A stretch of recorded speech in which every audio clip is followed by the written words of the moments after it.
Friends, তো আজকে 19/12/2023 আর কয়েকদিন পরেই বড়দিন 25শে ডিসেম্বর। তো আজকে 19 তারিখ ডিসেম্বরের, আর এই 19 তারিখ এখন টাইম হয়ে গেল ভোর 4:30, আর আমি এখন বেরিয়ে যাচ্ছি নর্থ বেঙ্গল ট্রিপে। তো আমি জাস্ট বাড়ি থেকে রাস্তায় উঠে গেলাম, বাড়িতে কোনো কথা বলিনি, যার কারণ বাড়িতে সবাই ঘুমাচ্ছিল। সো আমি এখন রাইট টার্ন নিয়ে চলে যাব এয়ারপোর্টের দিকে। ওটা দিয়ে NH-34 ধরে আমি সোজা বেরিয়ে যাব আজকে ডেস্টিনেশন শিলিগুড়ি। আমি জাস্ট বারাসাত পেরিয়ে আমডাঙ্গা পেরিয়ে গেলাম, আর সত্যি বলতে এখানটায় এতটা কুয়াশা আর এতটা কি বলবো ঠান্ডা, মানে ভাবা যায়নি যে এদিকটাতে এতটা ঠান্ডা পড়তে পারে আর এতটা ফগি ওয়েদার হতে পারে। মধ্যে মধ্যে তো মানে কি বলবো ধোঁয়ার মতো ফগ ভেসে আসছে, আর সেটাকে একদম মানে কি বলবো সামনের পুরো ভিজিবিলিটি অফ করে দিচ্ছে। সকাল সকাল সবে সকাল হলো আর এখন কুয়াশা দেখো কি অবস্থা দেখো। আমি এখন নদিয়ার কাছাকাছি চলে এসেছি, কৃষ্ণনগরের কাছাকাছি, আর এখন কুয়াশা দেখো।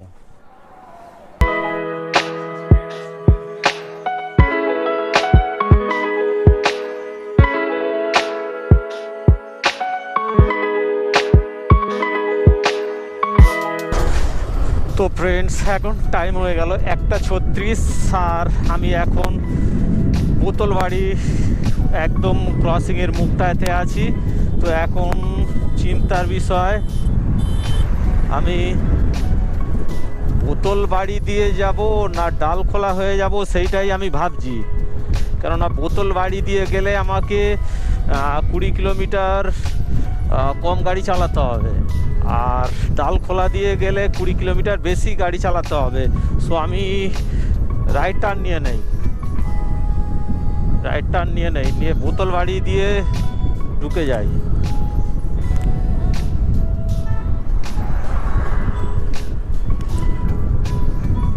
বোতলবাড়ি দিয়েই ঢুকে যাই, রাইট টার্ন নিয়ে বোতলবাড়ি দিয়ে ঢুকে যাই।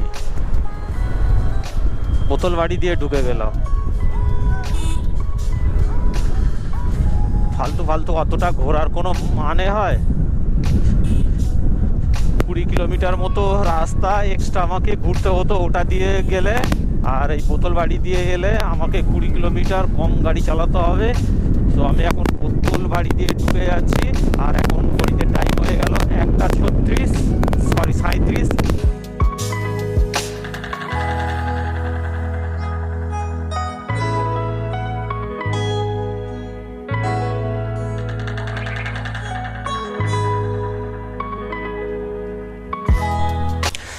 Islampur 10 kilometre, Kishanganj 20 kilometre, Siliguri 85 kilometre, আর এখন টাইম হয়ে গেল 2:53। ভোর 4:30 থেকে 2:53 আমাকে ডেস্টিনেশনে পৌঁছতে এখনও 85 কিলোমিটার গাড়ি চালাতে হবে। তো বোতলবাড়ি রোড জাস্ট শেষ করতে চলেছি।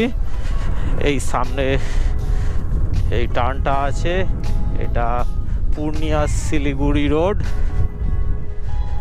পূর্ণিয়া শিলিগুড়ি রোড দিয়ে আমি উঠে গেলাম। এইটা সোজা এবার শিলিগুড়ি চলে গেছে। তো এবার আমাকে একটু দাঁড়াতে হবে। শিলিগুড়ি আমি যে হিলকাট রোডে হোটেলটা নিয়েছি, হোটেল আসতে এখনও 32 কিলোমিটার বাকি। গুগল দেখাচ্ছে 53 মিনিট, কিন্তু 53 মিনিট আমার লাগবে না। আর চারিদিকে দেখতে পাচ্ছ চা বাগান অলরেডি অনেক আগেই শুরু হয়ে গেছে। তো আমার গোপ্রো ব্যাটারিতে চার্জ কম, যার জন্য আমি খুব বেশি শ্যুট করিনি। চারিদিকে দেখো শুধুই চা বাগান, মানে এখান থেকেই চা বাগানগুলো শুরু হয়ে গেছে, শুধুই চা বাগান। আর রাস্তা পুরো মাখন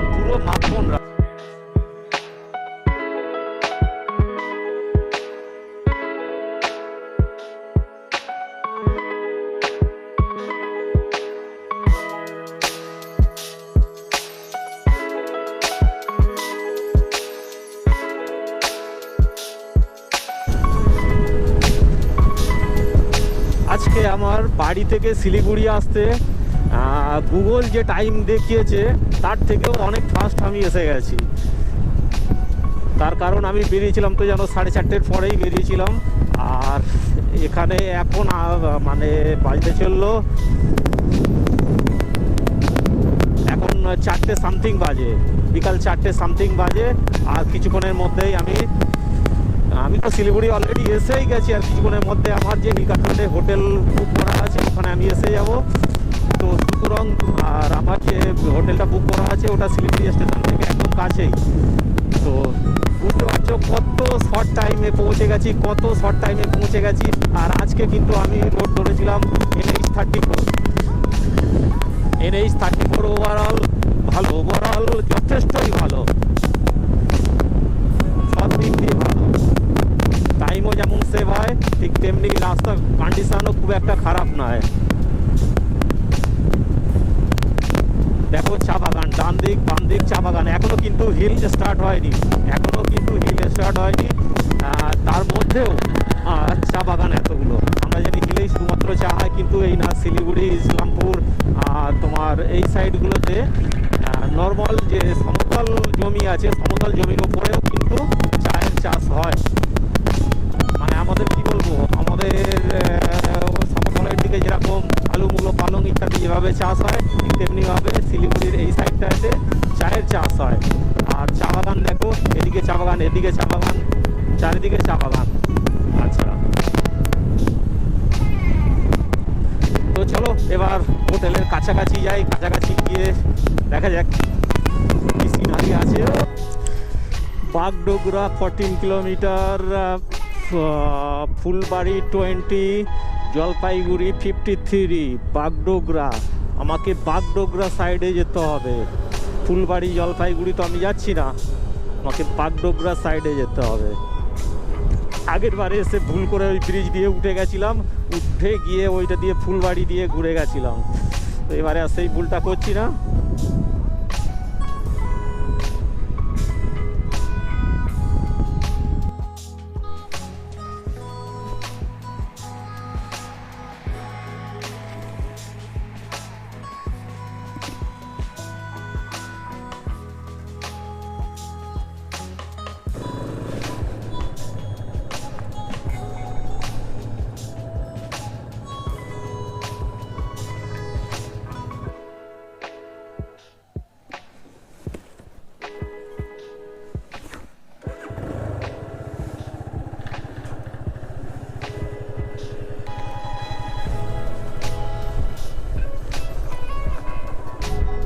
গুয়াহাটি 550, দার্জিলিং 99, জলপাইগুড়ি 73।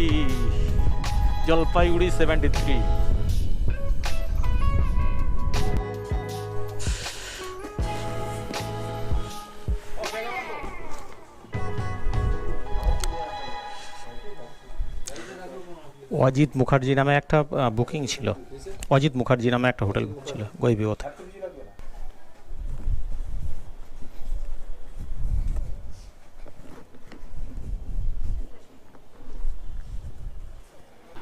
তো ফাইনালি আমি হোটেল দেবজ্যোতি চলে এলাম।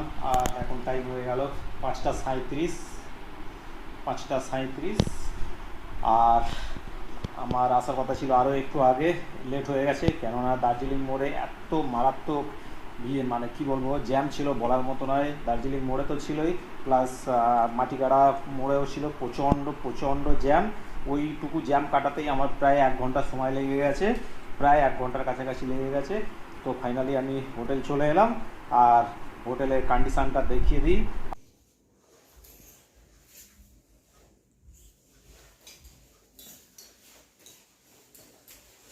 সোফা, বক্স, জিনিসপত্র রাখারও ব্যবস্থা আছে, no tension.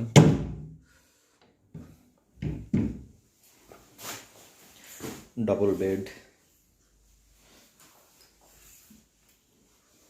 Charging port, multiplug দেওয়া আছে, ডবল চার্জিং পোর্ট,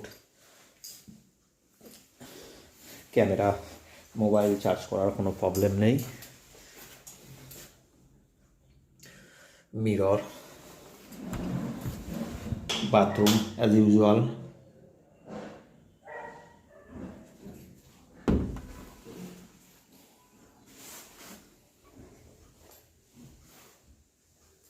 তো বাস ঠিক আছে, একটা রাত থাকার জন্যে এটাই যথেষ্ট।